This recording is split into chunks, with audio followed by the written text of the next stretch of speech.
Hi hello అందరూ బాగున్నారా? So నేను కూడా బాగున్నానండి. అండ్ ఐ హోప్ మీరు కూడా బాగున్నారని అనుకుంటున్నాను. So welcome back to our channel రేఖామి తెలుగమ్మాయి.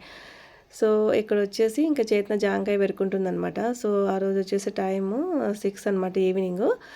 సో ఇక్కడ టెంపుల్కి అయితే వెళ్తున్నామండి. సో ఆ రోజు పౌర్ణమి అనమాట. సో పౌర్ణమి పూజకి కంపల్సరీ మేమైతే టెంపుల్కి వెళ్తాం అనమాట, హనుమాన్ టెంపుల్కి. సో అలా టెంపుల్కి అయితే వెళ్ళొచ్చాము. నెక్స్ట్ డే మార్నింగ్ వచ్చేసి 10 అనమాట. సో మా కార్ వచ్చేసి ట్రబుల్ ఇచ్చింది.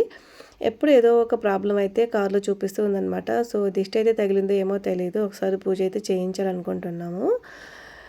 సో కార్ వచ్చేసి మా ఇల్లు అక్కడ ఉంది. కార్ చూసారా ఎక్కడుందో. మేము ఇది ఎందుకు స్టార్ట్ అవ్వలేదని మరి ఒకసారి తోసి కూడా చూసామన్నమాట. అయినా స్టార్ట్ అవ్వలేదు. ఇంకా బ్యాటరీ ఛార్జింగ్ పెట్టడానికి ఇచ్చాము. అయినా కూడా బ్యాటరీ పెట్టినా కానీ పనిచేయలేదన్నమాట. సో ఎండ అయితే చాలా ఎక్కువగా ఉంది. నెక్స్ట్ మీకు ఇక్కడ పన్నీర్ బిర్యానీ అయితే దమ్ బిర్యానీ చూపిస్తానండి. చాలా ఈజీగా చేసుకోవచ్చు. ఇక్కడ వచ్చేసి 4 గ్లాసెస్ ఆఫ్ చిన్న గ్లాసే అనమాట. ఇక్కడ నేను బాస్మతి రైస్ అయితే తీసుకుంటున్నానండి. సో అదైతే నేను కొంచెం బాగుంటుంది అనిపిస్తుంది నాకైతే. సో ఇక్కడ వచ్చేసి ఎర్రగడ్డలు, పచ్చిమిరపకాయలు, కరివేపాకు అయితే రెడీగా పెట్టుకున్నాను అనమాట. సో ఎర్రగడ్డలు కొంచెం ఎక్కువ వేసుకుంటేనే బాగుంటుంది. ఇంకా పన్నీర్కి వచ్చేసి కారం, ధనియాల పొడి, పసుపు, ఉప్పు, పెరుగు, అలాగే అల్లం వెల్లుల్లి పేస్టు, కొంచెం ఆ పేస్ట్లోని పుదీనాకులు కూడా వేసేసాను అనమాట. సో అవన్నీ కూడా పేస్ట్ చేసి మన పన్నీర్కి అయితే పట్టించేసేయాలి. సో అది పక్కన పెట్టేసి ఇక్కడైతే హోల్ గరం మసాలా అలాగే రెడీ చేసి పెట్టుకున్నాను అనమాట. సో నెక్స్ట్ వచ్చేసి ఇంకా ఎసరు పెట్టేసానండి. సో ప్యారలల్గా రైస్ అయితే ఉడుకుతూ ఉంటుంది కదా అనేసి మనము దమ్ పెడుతున్నాం కాబట్టి మనకి 80% ఉడికిపోతే సరిపోతుంది అనమాట. సో ఇక్కడ వచ్చేసి నెక్స్ట్ స్టవ్ వెలిగించేసి కుక్కర్ పెట్టేసుకున్నాను. కుక్కర్లో ఇంకా తగినంత ఆయిల్, నెయ్యి అయితే వేసుకున్నాను అనమాట. సో నెయ్యి వేస్తే చాలా కమ్మగా బాగుంటుంది కదా అనేసి నెయ్యి కూడా వేసుకున్నాను.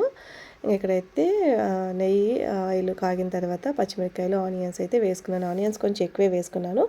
ఆనియన్స్ ఇట్లా బాగా ఫ్రై అయిపోవాలన్నమాట. ఫ్రైడ్ ఆనియన్స్ లాగా అయిపోవాలి. ఇలా అయిన తర్వాత మనం ముందుగా కలిపెట్టుకున్న పన్నీర్ మసాలా పేస్ట్ వచ్చేసి ఇక్కడ వేసుకోవాలన్నమాట. సో పెరుగు వేసుకుంటే చాలా కమ్మగా ఉంటుందండి. పెరుగు అయితే స్కిప్ చేయకండి. సో ఇది ఇక్కడ ఇలా వేసేస్తూ ఉన్నాను కదా. సో ఇది వచ్చేసి ఒకసారి మనం ఇట్లా వేయించుకోవాలన్నమాట. చూసారా ఇలా వేగాలండి.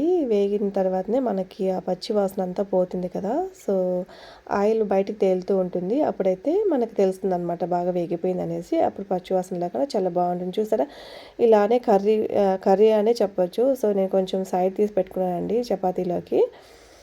సో కొంచెం ఎక్కువగానే చేశాను. సో మరి మనం వేసుకున్న రైస్కి కొంచెం ఎక్కువైపోతుందని కొంచెం తీసి చపాతీకి అయితే పెట్టుకున్నాను. ఇక్కడైతే రైస్ ఉడికిపోయింది. 80% అయితే ఉడికించుకున్నాను. సో ఇలా అయితే ఇంకా యాడ్ చేసేసాను అనమాట కుక్కర్లోకి. చూసారా ఇలా యాడ్ చేసుకున్న తర్వాత మనం ఒక 6 to 8 minutes అయితే దమ్ పెట్టేసేయాలన్నమాట. అంతే అండి. మరి 10 minutes ఏం అవసరం లేదు. ఆల్రెడీ మనం బాయిల్ చేసుకున్న రైసే కాబట్టి 7 to 8 minutes అంతే అండి, సరిపోతుంది. ఇక్కడ పైన కూడా కొంచెం నెయ్యి అయితే వేస్తున్నాను. సో 7 minutes తర్వాత అయితే మన దమ్ బిర్యానీ రెడీ అయిపోయిందండి. పన్నీర్ దమ్ బిర్యానీ చూసారా చాలా బాగా వచ్చింది కదా. సో పిల్లలైతే చాలా ఇష్టంగా తింటారనమాట దమ్ బిర్యానీ. నేను ఎప్పుడైతే దమ్ బిర్యానీ చేశానో అప్పటి నుంచి పిల్లలైతే ఇదే కావాలని అడుగుతున్నారు. సో ఇంకా లంచ్ బాక్స్ కూడా సర్దేశాను. సో మరో మంచి రెసిపీతో మళ్ళీ మేము ఉంటాను. అంతవరకు have a great day. Bye. Please subscribe.